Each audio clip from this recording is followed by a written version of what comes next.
బాగా చూసుకుంటాను మేడం రమ్మనండి అంటే ఎలా బాగా చూసుకుంటావు? ఈ 5 సంవత్సరాలు చూసుకోలేదు, ఇప్పుడు నువ్వు కొత్తగా ఏం చేస్తావు?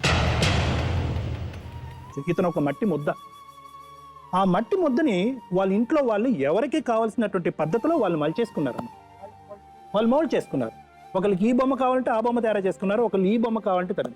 అయితే ఇక్కడ ప్రాబ్లం ఏంటంటే ఆ సీక్రెట్ నీకు తెలియటం గురించి చాలా లేట్ అయిపోయింది. ఒకప్పుడు నువ్వు మలుచుకోవాలి అంటే కనుక ఫస్ట్ ఆఫ్ ఆల్ నేను అన్నాను చూడు, మొదటి రోజే నువ్వు బోల్తా పడ్డావు అని చెప్పి, అంటే ఇతను మారడు అన్నది కాదు, అతను చాలా మారుతాడు. ఎప్పుడు మారుతాడు? నువ్వు మలుచుకునేటటువంటి ప్రయత్నం చేస్తే ఆ మౌల్డ్ చేసేసుకుని మార్చేసుకోవచ్చు. అమ్మని అమ్మ స్థానంలో ఉంచాలి, భార్యను భార్య స్థానంలో ఉంచాలి. అమ్మ భార్యను గౌరవించకపోతే ఊరుకోకూడదు, అలాగే భార్య అమ్మని గౌరవించకపోతే ఊరుకోకూడదు. అది నీ ఇండివిజువాలిటీ.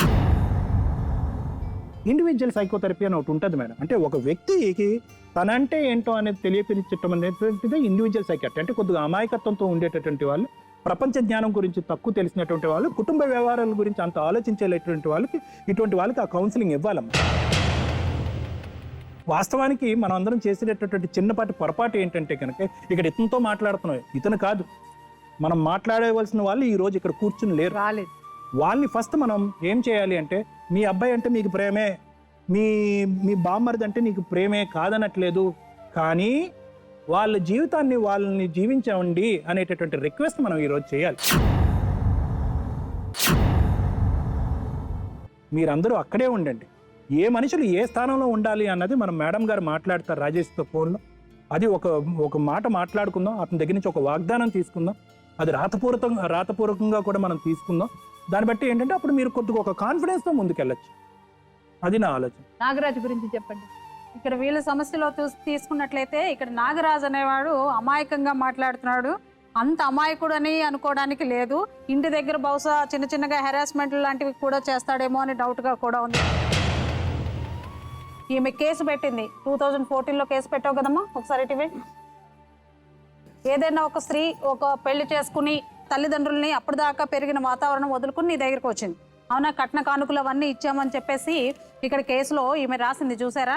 ఇక్కడ కట్నం ఇచ్చాము, ఎప్పుడు 2 లక్షలు ఇచ్చింది మేడం. ఇప్పుడు ఎన్ని లక్షలు ఇచ్చింది కట్నం? 2 లక్షలు మేడం. 2 లక్షల కట్నం ఇచ్చింది. కరెక్ట్ గానే చెప్తున్నావు ఈ విషయంలో. ఇందులో తిను అదే రాసింది. అసలు సెక్షన్ 3 and 4 ప్రకారం కట్నం తీసుకోవడం ఇవ్వటం 2 నేరమే. నువ్వు పెరిగావు చక్కగా, నువ్వు నీ తల్లి దగ్గరే నువ్వు ఉన్నావు అన్న పుట్టినప్పటి నుంచి. కానీ తిను ఆడపిల్లలు ఏం చేస్తారు, వాళ్ళందరినీ వదులుకొని వస్తారు కదా నీ దగ్గరికి. అప్పుడు నీకు కొన్ని బాధ్యతలు ఉంటాయి కదా, అతన్ని బాధ పెట్టకుండా, పుట్టిన పిల్లల్ని ఇబ్బంది పెట్టకుండా. మరి ఇప్పుడు 1.5 సంవత్సరం నుంచి ఆమె అంటుంది కదా విడిగా, నువ్వేమన్నా పట్టుకెళ్ళి ఇవ్వటం నీ బాధ్యత నువ్వు నెరవేర్చావా? ఇచ్చిన మేడం. ఏమిచ్చావు? నువ్వు దర్శకు పోయితే బట్టలు ఇప్పించిన మేడం. ఒకసారి బట్టలు ఇస్తే బోనాలు పండుగ బోనాలకు కూడా 5,000 ఇచ్చిన మేడం. అన్ని అబద్ధాలు మేడం. 500 ఇచ్చింది సార్.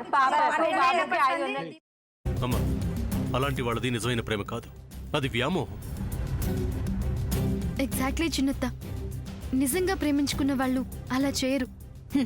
ఎంత మనసు విరిగిపోతే కన్న కూతుర్ని పట్టుకొని మా దృష్టిలో చచ్చిపోయా ఉంటుందా తల్లి?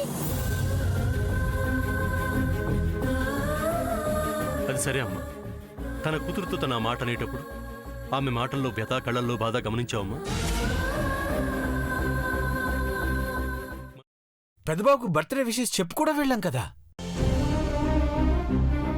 ఊరికే ఎలా కాలిపోతుంది? మంట పెడితేనో పడితేనో తగలబడుతుంది.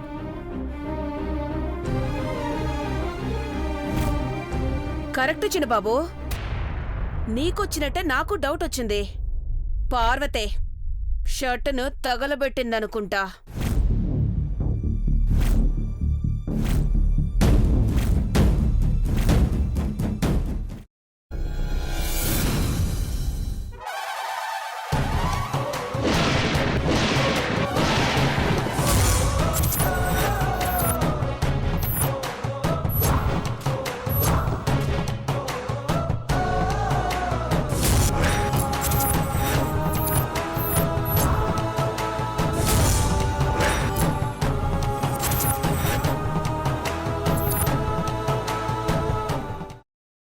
తర్వాత పొట్టు తీసేసి చాప్ చేసి పక్కన పెట్టుకోవాలి. ఒక ప్యాన్లో కొద్దిగా నూనె వేడి చేసి అందులో ఆవాలు, మినప్పప్పు, శనగపప్పు, కరివేపాకు, సన్నగా తరిగి పెట్టుకున్న ఉల్లిపాయలు వేసుకుని 1 నిమిషం పాటు వేయించుకోవాలి. ఆ తర్వాత కాల్చి కట్ చేసి పెట్టుకున్న వంకాయని కూడా అందులో వేసుకుని బాగా మిక్స్ చేసి బౌల్లోకి ట్రాన్స్ఫర్ చేసుకుని అందులో తగినంత చిక్కటి పెరుగు లేదా పల్చటి పెరుగు వేసుకుని మిక్స్ చేసి అన్నంతో కానివ్వండి, చపాతీతో కానివ్వండి సర్వ్ చేసినా చాలా బాగుంటుంది.